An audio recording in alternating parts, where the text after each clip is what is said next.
What's up, people? One Nut Punch here. Going to be talking about some new things that happened with this Sulfur update with Ralphie's repair patch, and the new gun that you see here is called the Cavalier. When it goes off, or when you're about to initially use it, it has the sound of a horse being whipped from a drawn carriage, and I don't know if that's a reload animation as well, but the horse sound doesn't go off, but you do hear like a whiplash sound.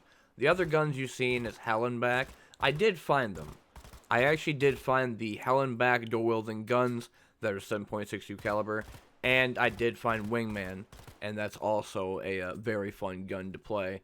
The thing I like about Hallenback is that other than being dual-wielding, it kind of reminds me of like Dante's weapons from Devil May Cry, and one is black and one is gray. This is the Wingman. It actually has 18 rounds, 9 for both wing, and when you reload it, you can cock the whole thing back.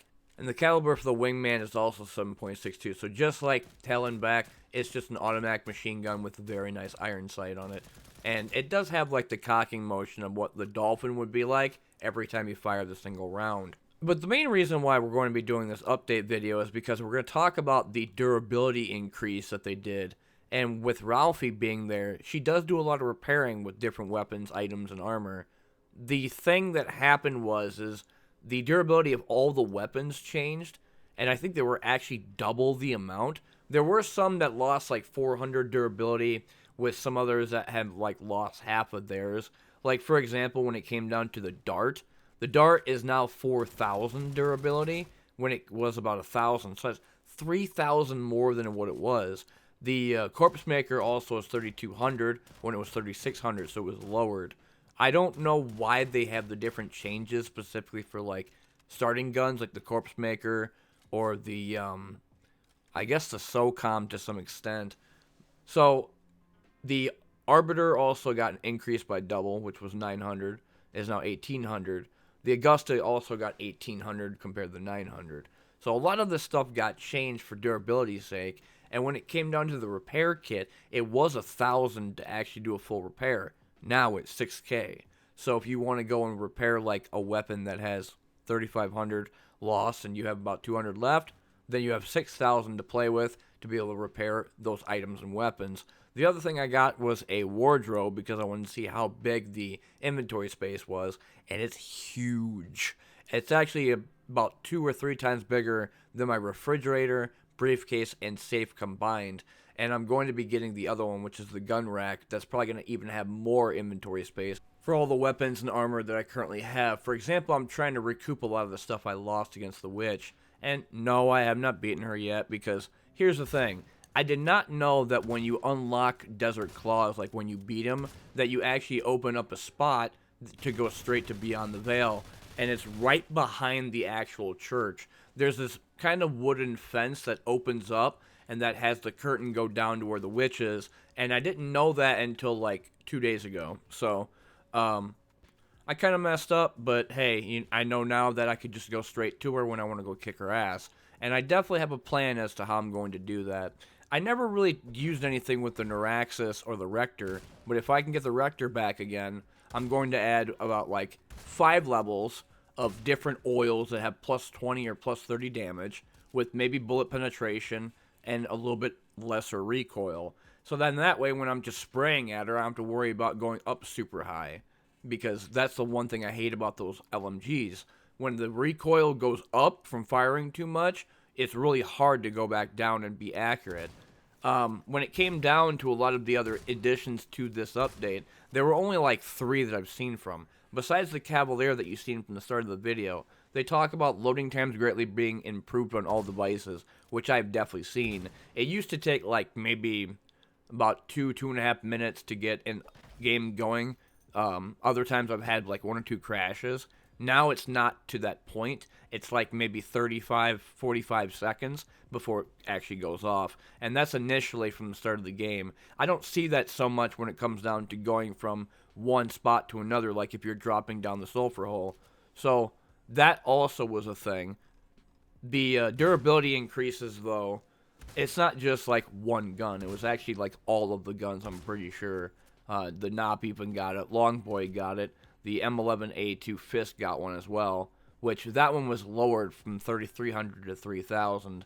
The Longboy got increased from 1,000 to 1,200, which thank God, because being as that gun is a 50 caliber sniper rifle with 6 bullets that go in a stripper clip, it's pretty widely used. The only thing that sucks about it is that I think it has a minus 10 or 15% movement debuff, so you can't go as fast.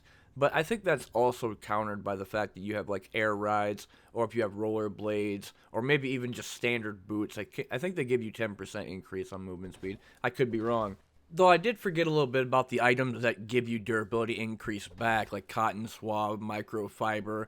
Those actually have an increase as well. It wasn't just the repair kit. All the other ones that allow you to repair your stuff also got increased when it came down to the value of how much they give you for durability's sake. For example, the air duster now repairs 750 durability when it was 150. Be Gone is 500 when it was 100. Bleach is 350 compared to 70. Cotton swab is now 80 from 40. Dish soap now repairs 400 instead of 80. And the microfiber dishcloth is 375 compared to 75. So, I mean, it was a huge increase for a lot of the durability items that you can get to repair your stuff if you can't go see Ralphie, for example. And, I mean, they are useful, especially with having broken my items many times, not just my weapons, but, like, having to break my shoes that I needed extra jump, or if I have the Pope hat. Pope hat gives you, I think, 1 or 2 extra jumps, and then if I use air rides, I also get an additional jump after that. Some other additions they had were for the endless mode, for example, where some enemies that are charmed by the player will no longer attack the player. Charmed enemies are now counted as dead to progress to the next wave, and then they fixed a couple of issues with the enemies. Game would break when enemies' weapons, etc. would no longer work. Infinite ammo card now lasts 3 waves instead of a full stage. Indestructible card now lasts 3 waves instead of a full stage.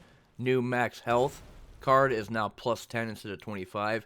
And enemies double their damage dealt every 20 stages. And I think that's just for the endless mode itself. Once again, never really got to it because I haven't really kicked the witch's ass yet.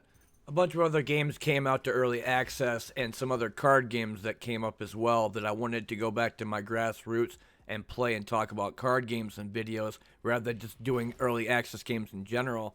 And this one game that I bought for $10 called The False Gods Fold, and it's actually a really fun game, kind of remind me a little bit of Aces and Ventures.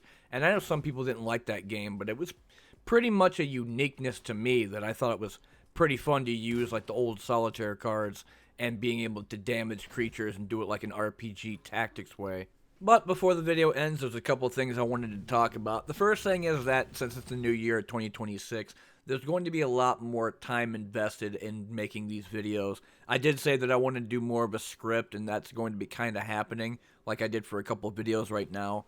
The other thing is that I'm going to be talking about some of the Sulaco things when Chapter 2 is getting closer. I know somebody had asked me, or a couple of people had asked, where the walkthroughs were for 2, 3, 4, all the way up to 6 to end Chapter 1. It's going to happen, it's just I haven't got to it yet. I've been busy with work and finding a schedule for sleep, and being able to stream at specific times for like a couple hours at a time. Like I said, I'm not too like able to play games really so much because I have to work and do some other things with family.